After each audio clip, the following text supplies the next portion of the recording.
आपल्यासोबत परिवहन मंत्री प्रताप सरनाईक आहेत, त्यांच्याशी आपण या ठिकाणी बातचीत करणार आहोत. परिवहनजी, ज्या प्रकारे पाहायला गेलं तर आता अनेक बसेस खरं तर या मुंबईच्या असतील राज्याच्या रस्त्यावरती धावतात. आता जिजाऊ माता यांच्या नावाने सुद्धा बस जी आहे ती संपूर्ण राज्यभरामध्ये धावणार आहे, काय सांगाल? राज्यामध्ये पहिल्यांदा स्मार्ट बसेसचं लोकार्पण मुख्यमंत्री आणि दोन्ही उपमुख्यमंत्र्यांच्या हस्ते आज करण्यात आलं आणि प्रामुख्यानं 3000 ह्या बसेस आहे. राज्यामध्ये स्मार्ट बसेसच्या माध्यमातून पहिल्यांदा ह्या 3000 बसेस रस्त्यावर उतरलेल्या आहेत. त्या स्वारगेटच्या घटनेनंतर मी सभागृहामध्ये जाहीर केलं होतं की भविष्यामध्ये ज्या काही बसेस आम्ही घेऊ त्या पूर्णपणे सुरक्षेच्या काळजी घेऊनच आम्ही त्या बसेस घेऊ. आणि प्रामुख्याने महिलांच्या विषयी मी बोललो होतो की महिलांवर काही घटना ज्या घडतात दुर्दैवी त्या घडू नये म्हणून सीसीटीव्ही असणं गरजेचं आहे. आणि त्यामुळे ह्या बसेसमध्ये जे आहे ते 4 सीसीटीव्ही कॅमेरे, 2 आतमध्ये आणि 2 बाहेर, आणि त्याचबरोबर जीपीएस यंत्रणा, पॅनिक बटन, अशा ज्या सुविधा भविष्यामध्ये सर्वसामान्य प्रवाशांना लागणाऱ्या त्या सर्व सुविधा त्यामध्ये दिल्या गेलेल्या आहेत.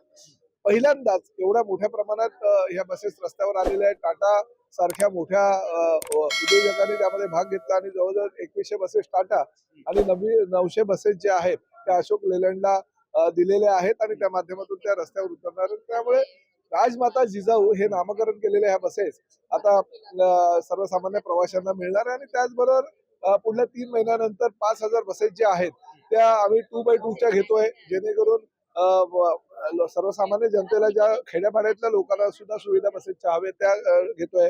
200 बसेस जे आहेत ते ओलो आम्ही घेतोय, त्यामध्ये 30 बसेस जे आहेत ते स्लीपर कोच आणि 170 बसेस जे आहेत तो सिटिंग कोच. अशा प्रकारे लॉंग रूट म्हणजे मुंबई कोल्हापूर, मुंबई गोवा असे पण एसटी महामंडळ उत्पन्नाचा स्रोत वाढवण्यासाठी त्या बसेस घेत आहेत.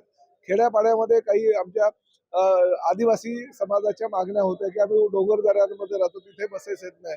त्यांच्यासाठी सुद्धा 100 बसेस घेण्याचा निर्णय घेतलेला आहे. 28 सीटच्या त्या बसेस असतील, त्यामधनं नुकसान होणार आहे एसटी महामंडळाचं, परंतु सर्वसामान्य प्रवाशांना आणि राज्यातील जनतेला नागरी सुविधा देण्यासाठी ह्या वर्षामध्ये 8300 बसेस आम्ही घेतोय आणि त्या सर्वसामान्य जनतेसाठी आजपासून त्याचा वाटप चालू करण्यात आलेला आहे.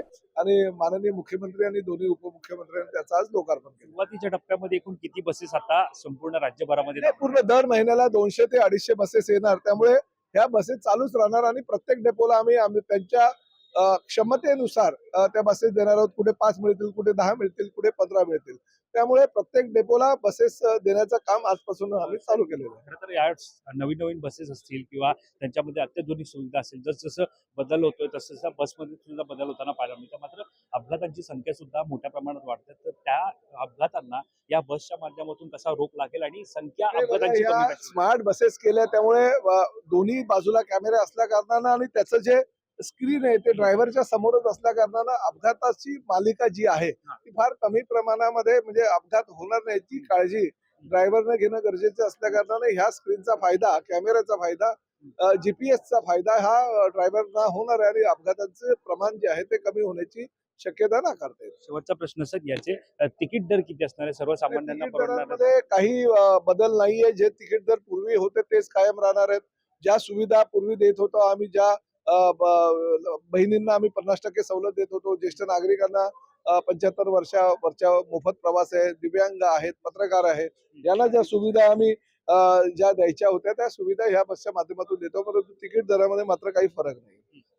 नक्कीच सर, आपण पाहतो एकंदरीत बसेस ज्या आता सध्या आलेल्या आहेत, शिवाई असेल, त्यानंतर हिरकणी असेल, अशा विविध बसेस या आता आपल्याला या सगळ्यामध्ये आपल्याला महाराष्ट्र राज्य परिवहन मंडळाच्या ताफ्यात दाखल होताना पाहायला मिळते. आता जिजाऊ माता या नावानं एसटी महामंडळाच्या ताफ्यामध्ये बसेस ज्या त्या दाखल होणार आहेत आणि त्या संपूर्ण राज्यभरामध्ये सुद्धा धावणार आहेत. आजच त्याचं उद्घाटन जे आहे ते झालेलं आहे. त्यामुळे आता एकंदरीत या बसला प्रतिसाद कसा मिळतो हे सुद्धा पाहणं महत्त्वाचं ठरणार आहे.